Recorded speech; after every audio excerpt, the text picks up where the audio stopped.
Funani speaks to Jonas at length. He threatens him, telling him that before they start their conversation, he wants to make something very clear. Jonas has lied to him before, and if he lies again, there will be consequences. He goes on to ask Jonas why Isaac Molapo killed his wife and take his child. Jonas tells him that he doesn't know. Funani asks him what does he know. He asks him if he is afraid that he might come after him. Funani tells him that the person he should be worried about right now is Funani, not Isaac. Jonas tells Funani that he can tell him everything, but at a cost. Funani doesn't agree with it. Jonas goes on to tell Funani that he is retired and these are tough times, so he wants 50,000 rand deposit into his account. Funani stops him immediately, telling him he should not waste his time any further. He tells him that he is not getting a cent from him. He asks him again why Isaac Molapo killed his wife and took his child. Jonas tries to be smart and asks Funani who is wasting his time here. Funani tells him he is willing to offer one thing, to provide him a lawyer that will protect him only if he tells him the truth. And if he fails to do so, he will rot in jail with his precious Isaac.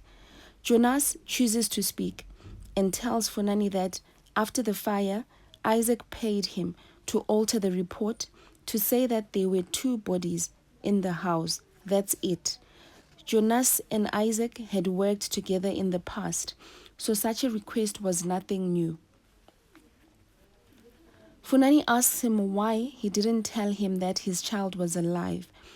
Jonas says he discovered a few months ago that Isaac took the child and raised her. When he tried to blackmail the 2 of them, he didn't get anywhere.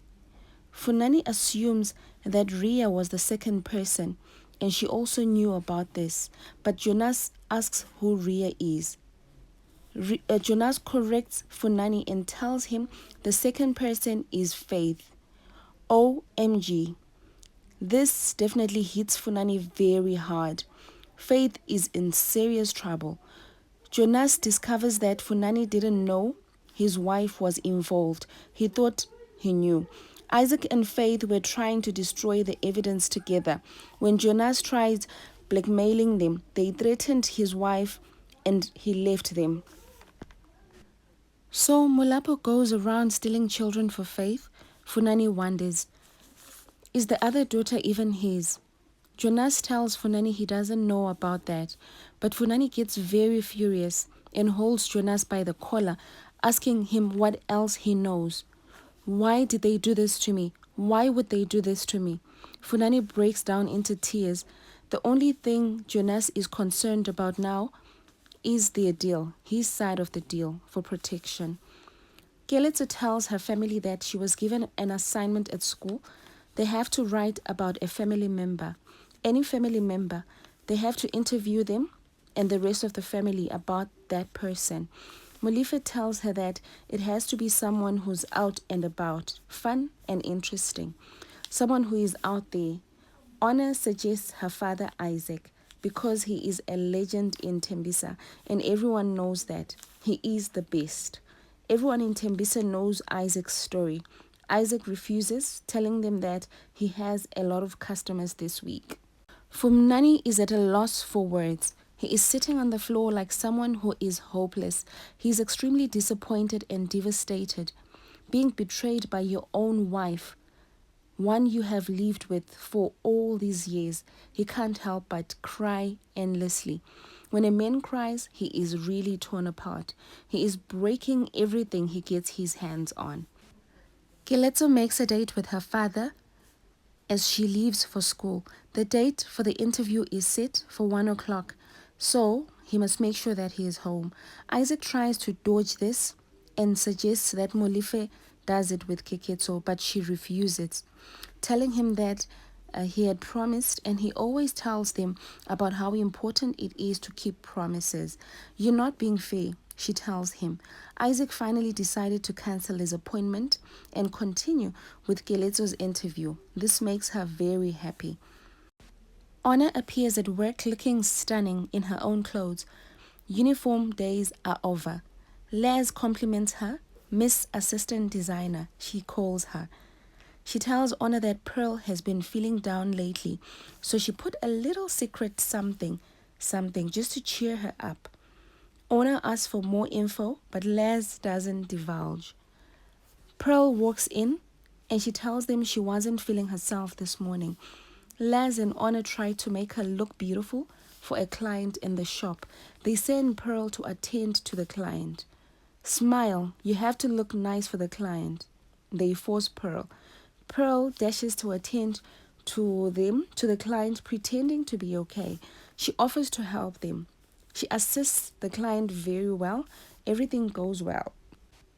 The client tells Pearl that he is single and also manages to get Pearl to also disclose her status as single. Pearl shows him a few clothes in the store. Nkosi tells everyone how it's weird that Funani didn't return home until 4 a.m. in the morning. Faith tried to stay up waiting for him, but she passed out. They all wonder what it could be. He shouldn't be working this hard, especially after the incident of the collapse. Faith doesn't think it's work. It's starting to feel like something is eating at him. Maybe he is worried about his health and he is not telling us, Nkosi comments. Funani walks in looking and sounding very vibrant as ever. He commends Dorothy for the food that looks delicious. She has outdone herself, he says. Faith checks on him, given the time he got back late. He apologizes to Faith for coming home late.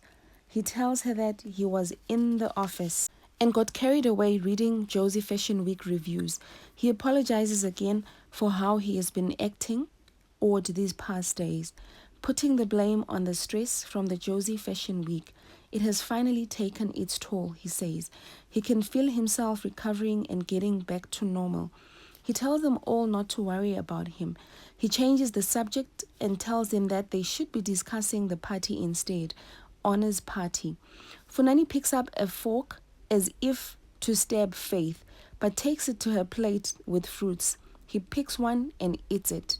Scary moment that was. He looks at Faith with great disgust. The client in Pearl's case suggests that he comes back with his sister to choose a dress for herself some other time. Les eavesdrops in the corner. As the client leaves, he decides to take Pearl for a dinner date tonight. He asks her, in fact, she tells him that she has no plans and agrees to go on the date. He manages to get her number. The date is set. Les walks in, pretending he was away, and chats with Pearl. She is over the moon. Les asks her what's happening. She tells him that she is going on a date with the client. The client was in the shop a few minutes ago. As usual, Les asks for full update of how it happened. She tells him that the guy did most of the talking. Mr. Zwide walks in on Honor listening to music and designing. He is happy to see her. They are both excited to be working together. Funani tells her that the dust from Josie Fashion Week will settle soon. The two of them need to prepare and get back to work. Honor tells him that she is more than ready.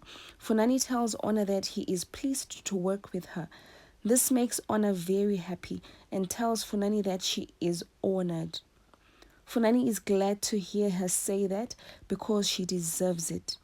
He goes on to tell her that there is no one else he would rather have as his assistant besides her. Absolutely no one, he adds. Honor is touched and thanks Funani. Funani tells Honor that the dress she's working on, the design, looks promising already before she's even done. Pearl's date seems to be going very well. The client asks Pearl why she's still single. She returns the question as well. He tells her that she ticks all the boxes. He is shocked nobody has come to scoop her up for themselves. That's sweet, Pearl thought. The client tells Pearl that he has been struggling financially of late. It's hard to maintain a relationship.